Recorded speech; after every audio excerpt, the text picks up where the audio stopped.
Hi hello friends, ಹೇಗಿದ್ದೀರಾ ಎಲ್ಲರೂ? Welcome to the show with mom. ಇವತ್ತಿನ ವಿಡಿಯೋದಲ್ಲಿ ಮಶ್ರೂಮ್ ಮಂಚೂರಿಯನ್ ಮಾಡೋದು ಯಾವ ರೀತಿ ಅಂತ ನೋಡ್ಕೊಂಬರೋಣ ಬನ್ನಿ.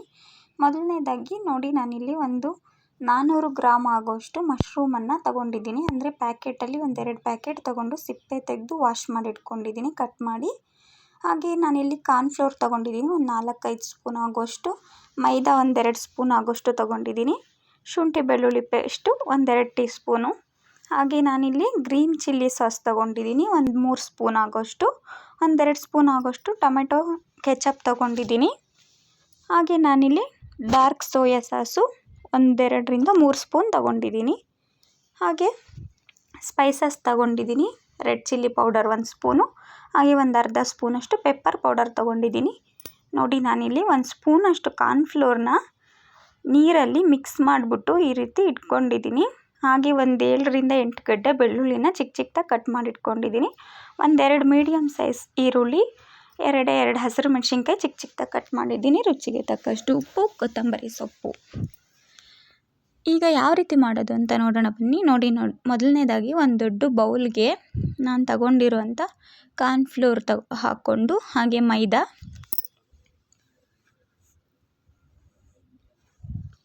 ಮೈದಾ ಹಿಟ್ಟು, ಕಾರ್ನ್ಫ್ಲೋರ್ ಹಾಕ್ಕೊಂಡು ಅದ್ರ ಜೊತೆಗೆ ಶುಂಠಿ ಬೆಳ್ಳುಳ್ಳಿ ಪೇಸ್ಟು 1 ಸ್ಪೂನಷ್ಟು ಹಾಕ್ಕೋತಾ ಇದ್ದೀನಿ. ಹಾಗೆ ಸ್ಪೈಸಸ್ ಎಲ್ಲ ಹಾಕ್ಕೋತೀನಿ. ರೆಡ್ ಚಿಲ್ಲಿ ಪೌಡರ್ ಮತ್ತು ಪೆಪ್ಪರ್ ಪೌಡರ್ ಹಾಕ್ಕೊಂಡು, ಸ್ವಲ್ಪ ಉಪ್ಪು ಹಾಕ್ಕೊಂಡು, ಅಂದರೆ ಮಶ್ರೂಮ್ಗೆ ಎಷ್ಟು ಬೇಕಾಗುತ್ತೋ ಅಷ್ಟು ಕ್ವಾಂಟಿಟಿ ನೋಡಿಕೊಂಡು ರುಚಿಗೆ ತಕ್ಕಷ್ಟು ಉಪ್ಪು ಹಾಕ್ಕೊಂಡು ಇದನ್ನೆಲ್ಲ ಈಗ ಚೆನ್ನಾಗಿ ಮಿಕ್ಸ್ ಮಾಡ್ಕೋಬೇಕು. ನೀರು ಸ್ವಲ್ಪ ಹಾಕ್ಕೊಂಡು, ತುಂಬ ತೆಳ್ಳಗೆ ಮಾಡ್ಕೊಳ್ಳೋದಕ್ಕೆ ಹೋಗಬೇಡಿ, ನೋಡಿಕೊಂಡು ಮೀಡಿಯಮಾಗಿ ಮಾಡ್ಕೊಳ್ಳಿ. ಸ್ವಲ್ಪ ಆದಷ್ಟು ತಿಕ್ಕಾಗಿರಲಿ, ಯಾಕಂದರೆ ಮಶ್ರೂಮು ನೀರು ಬಿಟ್ಕೊಳ್ಳುತ್ತೆ. ಹಾಗಾಗಿ ಆಮೇಲೆ ಅದು ತುಂಬ ತೆಳ್ಳಗಾದರೆ ಉಪ್ಪು ಖಾರ ಇಟ್ಕೊಳ್ಳೋದಿಲ್ಲ. ಹಾಗಾಗಿ ಮಶ್ರೂಮ್ಗೆ ಮಿಕ್ಸ್ ಆಗೋದಕ್ಕೆ ಎಷ್ಟು ಬೇಕಾಗುತ್ತೋ ಅಷ್ಟು ನೀರು ಹಾಕ್ಕೊಂಡು ಮಿಕ್ಸ್ ಮಾಡ್ಕೊಳ್ಳಿ. ನೋಡಿ, ಈಗ ನಾನು ಕಟ್ ಮಾಡಿ ಇಟ್ಕೊಂಡಿರೋಂಥ ಮಶ್ರೂಮ್ನೆಲ್ಲ ಹಾಕ್ಕೊಂಡು ಮಿಕ್ಸ್ ಮಾಡ್ಕೊತಾ ಇದ್ದೀನಿ. ಮಶ್ರೂಮ್ದು ಮೇಲಿರೋ ಸಿಪ್ಪೆನೆಲ್ಲ ತೆಗೆದುಬಿಟ್ಟು ವಾಶ್ ಮಾಡಿ ಕಟ್ ಮಾಡ್ಕೊಳ್ಳಿ. ಸಿಪ್ಪೆ ಎಲ್ಲ ಹಾಕಿದ್ರೆ ಚೆನ್ನಾಗಿರೋದಿಲ್ಲ.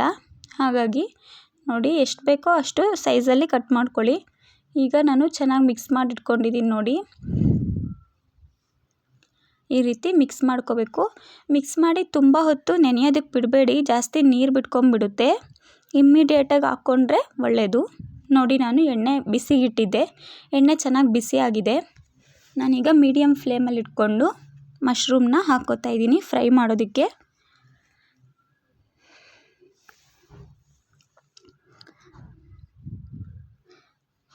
ನೋಡಿ, ಎಷ್ಟಾಗುತ್ತೋ ಅಷ್ಟು ಮಶ್ರೂಮ್ನೆಲ್ಲ ಇದರಲ್ಲಿ ಹಾಕಿ ಚೆನ್ನಾಗಿ ನಾವು ಫ್ರೈ ಮಾಡ್ಕೋಬೇಕಾಗುತ್ತೆ.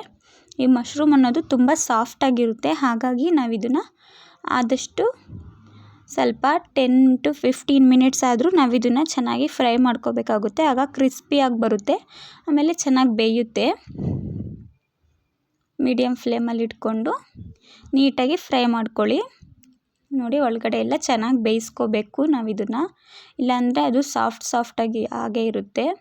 ಹಾಗಾಗಿ ನೀಟಾಗಿ ಫ್ರೈ ಮಾಡಿಕೊಂಡು ಎತ್ತಿಟ್ಕೋತಾ ಇದ್ದೀನಿ. ನೋಡಿ, ಈಗ ಈ ರೀತಿ ಫ್ರೈ ಆದರೆ ಸಾಕು.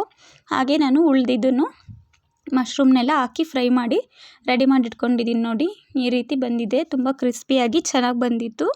ನೀವು ಇದೇ ರೀತಿ ಟ್ರೈ ಮಾಡಿ. ನೋಡಿ, ನಾನಿಲ್ಲಿ ಒಗ್ಗರಣೆಗೆ ಒಂದು ಬಾಣಲಿ ಇಟ್ಕೊಂಡು ಅದಕ್ಕೆ ಸ್ವಲ್ಪ ಎಣ್ಣೆ ಹಾಕಿದ್ದೀನಿ. ಫ್ರೈ ಮಾಡಿರೋ ಎಣ್ಣೆನೇ ಹಾಕಿದ್ದೀನಿ. ನೋಡಿ, ಈಗ ಸ್ವಲ್ಪ ಕಟ್ ಮಾಡಿ ಇಟ್ಕೊಂಡಿರೋಂಥ ಬೆಳ್ಳುಳ್ಳಿ, ಹಾಗೆ ಚಿಕ್ಕ ಚಿಕ್ಕದಾಗಿ ಕಟ್ ಮಾಡಿರೋಂಥ ಹಸಿಮೆಣ್ಸಿನ್ಕಾಯಿನೂ ಹಾಕ್ಕೊಂಡಿದ್ದೀನಿ. ಹಾಕ್ಕೊಂಡು ಇದೆಲ್ಲ ಚೆನ್ನಾಗಿ ಸ್ವಲ್ಪ ಫ್ರೈ ಆಗ್ತಾಯಿದೆ. ಇದೇ ಟೈಮಲ್ಲಿ ಕಟ್ ಮಾಡಿ ಇಟ್ಕೊಂಡಿರೋಂಥ ಈರುಳ್ಳಿನೂ ಹಾಕ್ತಾಯಿದ್ದೀನಿ.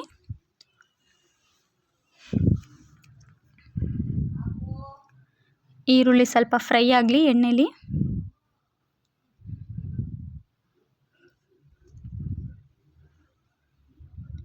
ನೋಡಿ, ಈರುಳ್ಳಿ ಎಲ್ಲ ಚೆನ್ನಾಗಿ ಫ್ರೈ ಆಗ್ತಾಯಿದೆ. ಇದಕ್ಕೆ ಸ್ವಲ್ಪ ನಾನು ಇಲ್ಲಿ ಉಪ್ಪನ್ನು ಹಾಕ್ಕೋತಾ ಇದ್ದೀನಿ. ರುಚಿಗೆ ತಕ್ಕಷ್ಟು ಉಪ್ಪು ಹಾಕ್ಕೋಬೇಕು. ಉಪ್ಪನ್ನು ನೀವು ನೋಡ್ಕೊಂಡು ಹಾಕ್ಕೊಳ್ಳಿ, ಜಾಸ್ತಿ ಹಾಕ್ಕೊಳ್ಳೋದಕ್ಕೆ ಹೋಗಬೇಡಿ. ಯಾಕಂದರೆ ಇದಕ್ಕೆ ಸಾಸಸ್ ಎಲ್ಲ ಯೂಸ್ ಮಾಡ್ತೀವಲ್ವ, ಅದರಲ್ಲೂ ಉಪ್ಪಿನ ಅಂಶ ಇರುತ್ತೆ. ಹಾಗಾಗಿ ಜಾಸ್ತಿ ಉಪ್ಪು ಹಾಕೋದಕ್ಕೆ ಹೋಗಬೇಡಿ, ಸ್ವಲ್ಪನೇ ಹಾಕ್ಕೊಳ್ಳಿ. ಕಮ್ಮಿ ಬಂದರೆ ಮತ್ತೆ ನೋಡ್ಬಿಟ್ಟು ಹಾಕ್ಕೋಬೋದು. ನೋಡಿ ಉಪ್ಪು ಹಾಕ್ಕೊಂಡು ಹಾಗೆ ಶುಂಠಿ ಬೆಳ್ಳುಳ್ಳಿ ಪೇಸ್ಟ್ 1 ಸ್ಪೂನ್ ಹಾಕ್ಕೋತಾ ಇದ್ದೀನಿ. 1 ಸ್ಪೂನ್ ಶುಂಠಿ ಬೆಳ್ಳುಳ್ಳಿ ಪೇಸ್ಟ್ ಹಾಕ್ಕೊಂಡು ಅದ್ರದ್ದು ಸ್ಮೆಲ್ ಹೋಗೋವರೆಗೂ ಸ್ವಲ್ಪ ಫ್ರೈ ಮಾಡ್ಕೊಳ್ಳೋಣ.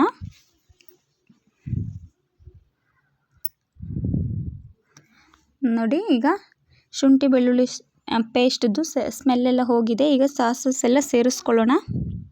ನೀವು ಇದೇ ಪ್ರೊಸೀಜರ್ನ ಫಾಲೋ ಮಾಡಿ, ರೆಸ್ಟೋರೆಂಟ್ ಸ್ಟೈಲ್ ಥರ ಸೂಪರಾಗಿ ಬರುತ್ತೆ. ನೋಡಿ ಗ್ರೀನ್ ಚಿಲ್ಲಿ ಸಾಸ್ನು ಹಾಕ್ತಾಯಿದ್ದೀನಿ, ಹಾಗೆ ಟೊಮೆಟೊ ಸಾಸ್ನು ಹಾಕ್ತಾಯಿದ್ದೀನಿ. ಎಲ್ಲ ಸಾಸ್ನು ಹಾಕ್ಬಿಟ್ಟು ಹಾಗೆ ಕಾರ್ನ್ಫ್ಲೋರ್ ಮಿಕ್ಸ್ ಮಾಡಿ ಇಟ್ಕೊಂಡಿರೋಂಥ ನೀರನ್ನು ಹಾಕ್ಕೊಳ್ಳೋಣ. ಇದನ್ನೆಲ್ಲ ಸ್ವಲ್ಪ ಮಿಕ್ಸ್ ಮಾಡ್ಕೊಂಡಾದ್ಮೇಲೆ ತುಂಬ ಇದು ಜಾಸ್ತಿ ಉರಿ ಇಟ್ಕೋಬೇಡಿ, ಮೀಡಿಯಮ್ ಫ್ಲೇಮಲ್ಲಿ ಇಟ್ಕೊಂಡು ಫ್ರೈ ಮಾಡ್ಕೋಬೇಕು. ನೋಡಿ ಆದಷ್ಟು ಸ್ಲೋ ಅಲ್ಲೇ ಇಟ್ಕೊಂಡು ನಾವು ಫ್ರೈ ಮಾಡ್ಕೋಬೇಕಾಗುತ್ತೆ ಇದನ್ನು. ಈಗ ಕಾರ್ನ್ಫ್ಲೋರ್ ಮಿಕ್ಸ್ ಮಾಡ್ಕೊಂಡು ಇಟ್ಕೊಂಡಿರುವಂಥ ವಾಟರ್ನ ಇದಕ್ಕೆ ಹಾಕ್ತಾಯಿದ್ದೀನಿ. ಇದನ್ನು ಅಷ್ಟೇ ತುಂಬ ಉರಿ ಜೋರಾಗಿ ಇಟ್ಬಿಟ್ಟು ಬೇಗ ಆಗಲಿ ಅಂತ ಮಾಡೋದಕ್ಕೆ ಹೋಗಬೇಡಿ. 1-2ರಿಂದ 3 ನಿಮಿಷ ಟೈಮ್ ಹಿಡಿಸುತ್ತಷ್ಟೇ. ಈ ಸಾಸಸ್ದು ಈ ಕಾರ್ನ್ಫ್ಲೋರ್ದೆಲ್ಲ ಸ್ಮೆಲ್ ಹೋಗೋವರೆಗೂ ನಾವು ಸ್ವಲ್ಪ ಸ್ಲೋ ಅಲ್ಲಿ ಇಟ್ಕೊಂಡು ಮಿಕ್ಸ್ ಮಾಡಿಕೊಂಡ್ರೆ ಸಾಕು, ಬೇಗನೆ ರೆಡಿ ಆಗಿಬಿಡುತ್ತೆ. ರೆಡ್ ಚಿಲ್ಲಿ ಸಾಸ್ ಇಷ್ಟಪಡೋರು ರೆಡ್ ಚಿಲ್ಲಿ ಸಾಸ್ ಹಾಕ್ಕೊಳ್ಳಿ. ನನ್ನ ಹತ್ರ ಇದಿತ್ತು ಅಂತ ಇದೇ ಹಾಕ್ಕೊಂಡಿದ್ದೀನಿ, ಗ್ರೀನ್ ಚಿಲ್ಲಿ ಸಾಸ್ನ. ನೋಡಿ ಈಗ ರೆಡಿ ಆಯಿತು. ನಾವು ಫ್ರೈ ಮಾಡಿ ಇಟ್ಕೊಂಡಿರೋಂಥ ಮಶ್ರೂಮ್ನ ಹಾಗೆ ಸ್ವಲ್ಪ ಕೊತ್ತಂಬರಿ ಸೊಪ್ಪನ್ನ ಹಾಕಿ ಚೆನ್ನಾಗಿ ಮಿಕ್ಸ್ ಮಾಡ್ಕೊಳ್ಳೋಣ. ಮಿಕ್ಸ್ ಮಾಡಿಕೊಂಡ್ರೆ ತುಂಬ ಸಿಂಪಲ್ಲಾಗಿ ರೆಸ್ಟೋರೆಂಟಲ್ಲಿ ಸಿಗೋ ಥರನೇ ಸೇಮ್ ಟೇಸ್ಟ್ ಇರುತ್ತೆ. ಒಂದು ಸಲ ಟ್ರೈ ಮಾಡಿ ನೋಡಿ, ಖಂಡಿತ ಇಷ್ಟಪಡ್ತೀರಾ.